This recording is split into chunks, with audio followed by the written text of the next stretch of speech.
ये कहानी है एक रानी और एक साधु की, कैसे रानी अपनी साधु के साथ अपनी प्यास बुझाती है। एक शक्तिशाली राज्य था जिसका नाम सौम्यगढ़ था। इस राज्य की रानी रानी अनुराधा अपनी अनुपम सुंदरता और चतुराई के लिए प्रसिद्ध थी। उसका विवाह राजा अर्जुन सेन से हुआ था, जो एक महान योद्धा और कुशल शासक थे। लेकिन युद्धों और राजनीति में व्यस्त रहने के कारण वे अपनी रानी को वह प्रेम और समय नहीं दे पाते थे जिसकी उसे चाह थी। इसी राज्य के घने वनों में एक दिव्य साधु का आश्रम था, महायोगी अनिरुद्धनाथ। वे कठोर तपस्या में लीन रहते थे और कहा जाता था कि उन्होंने सभी सांसारिक इच्छाओं का त्याग कर दिया था। एक विशेष आयोजन। एक दिन राजमहल में एक भव्य आयोजन हुआ जिसमें दूर दूर के संतों और साधुओं को आमंत्रित किया गया। महायोगी अनिरुद्धनाथ भी इस आयोजन में पधारे। जब वे सभा में पहुंचे तो उनकी दिव्य आभा और तेजस्वी व्यक्तित्व ने सबको मोहित कर दिया। रानी अनुराधा की दृष्टि जब पहली बार उन पर पड़ी तो वह उनकी आकर्षक उपस्थिति से जैसे स्तब्ध रह गई। पहली बार किसी पुरुष की उपस्थिति ने उसके हृदय में हलचल मचा दी थी। उसकी सांसें अनायास ही तेज हो गईं, मन विचलित होने लगा। अनुरोध और आमंत्रण। आयोजन समाप्त होने के बाद रानी ने अपनी दासी के माध्यम से महायोगी को राजमहल में कुछ दिनों के लिए ठहरने का अनुरोध भिजवाया।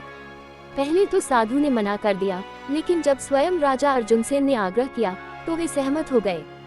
रानी का मन एक अजीब से रोमांच और उत्कंठा से भर उठा।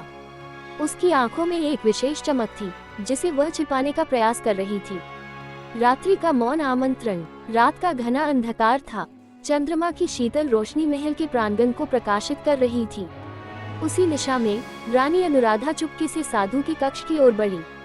उसका हृदय तेजी से धड़क रहा था, सांसें असामान्य हो रही थी। उसने धीरे से द्वार पर दस्तक दी। साधु की गहरी आवाज आई, कौन है? रानी ने कोमल स्वर में उत्तर दिया, मैं अनुराधा हूँ महाराज। आपसे एक महत्वपूर्ण वार्ता करनी है। कुछ क्षणों का मौन रहा, फिर द्वार खुला। रानी भीतर प्रविष्ट हुई। दीपक की मंद रोशनी में उसकी चंचल आंखें साधु के चेहरे को टटोलने लगी। साधु ने गंभीर स्वर में कहा, रानी, इस समय यहाँ आना उचित नहीं। रानी ने धीरे से उत्तर दिया, महायोगी, मैं जीवन के एक ऐसे मोड़ पर खड़ी हूँ जहाँ मन और तन दोनों अशांत हैं। मेरे जीवन में प्रेम की कमी है। मुझे आपकी निकटता में एक अनोखी शांति का अनुभव होता है। Greater than. क्या महायोगी अपने संकल्पों को त्याग देंगे? क्या रानी अनुराधा अपने मन के द्वंद्व से मुक्त हो पाएगी? आगे क्या होगा, प्रेम, त्याग या कोई नई परीक्षा? रानी अनुराधा की आंखों में एक अजीब सी ललक थी। उसकी सांसें तेज थी और मन जैसे किसी अनजाने आकर्षण की डोर में खींचता जा रहा था। महायोगी अनिरुद्धनाथ ने उसकी बात सुनी, लेकिन उनकी आंखों में अब भी वही गंभीरता थी। महायोगी स्थिर स्वर में, रानी, यह मोह माया का खेल है। आप एक राजमहल की रानी हैं और मैं एक सन्यासी। मेरे लिए ये संसार, ये देह और इसकी इच्छाएं तुच्छ हैं। रानी धीमे स्वर में, आंखें झुकाए हुए, यदि यह मोह है तो ये पहली बार मेरे जीवन में आया है। मुझे नहीं पता कि यह क्या है, परंतु जब से मैंने आपको देखा है मेरा मन विचलित हो उठा है। मेरा हृदय इसे रोकना चाहता है, परंतु ये भावना मुझ पर हावी हो रही है। साधु कुछ क्षणों के लिए मौन हो गए।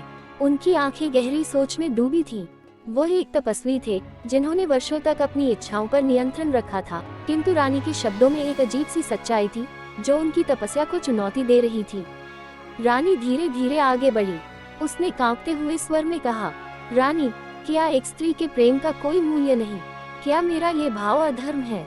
महायोगी ने आंखें मूंद ली, जैसे स्वयं को इस परीक्षा से बचाने का प्रयास कर रहे हों। महायोगी, प्रेम पवित्र है, परंतु हर प्रेम अपने कर्तव्यों और सीमाओं में बंधा होता है। आप एक रानी हैं, आपका स्थान आपके राजा के पास है।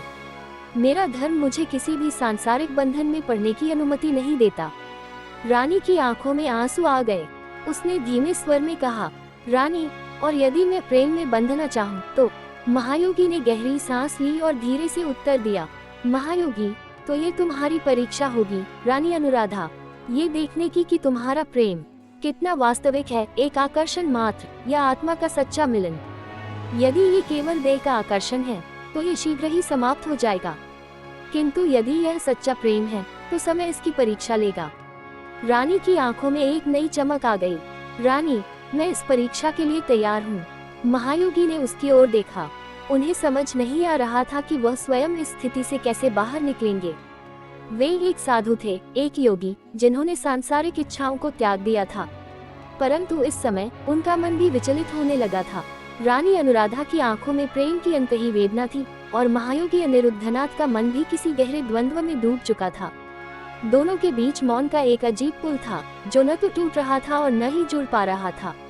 कुछ क्षणों के बाद महायोगी ने गहरी सांस ली और बोले, रानी, प्रेम केवल पाने में नहीं, त्याग में भी होता है। यदि आपका प्रेम सच्चा है तो इसे परीक्षा से गुजरने दीजिए।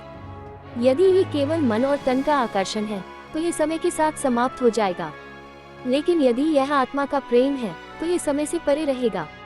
रानी की आंखों में आंसू थे, परंतु उसमें अब एक नई समझ झलक रही थी। उसने धीरे से कहा, तो क्या प्रेम का अर्थ केवल वियोग ही है? महायोगी मुस्कुराए, नहीं रानी, प्रेम का अर्थ आत्मा की स्वतंत्रता है, बंधन नहीं। यदि प्रेम किसी को बंधन में डालता है तो वह प्रेम नहीं, मोह होता है।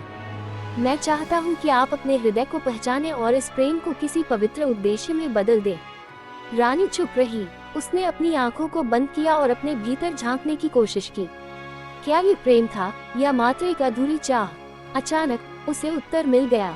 उसने अपने आंसू पोंछे, एक गहरी सांस ली और दृढ़ता से कहा, महायोगी, आपने मेरी आंखें खोल दी।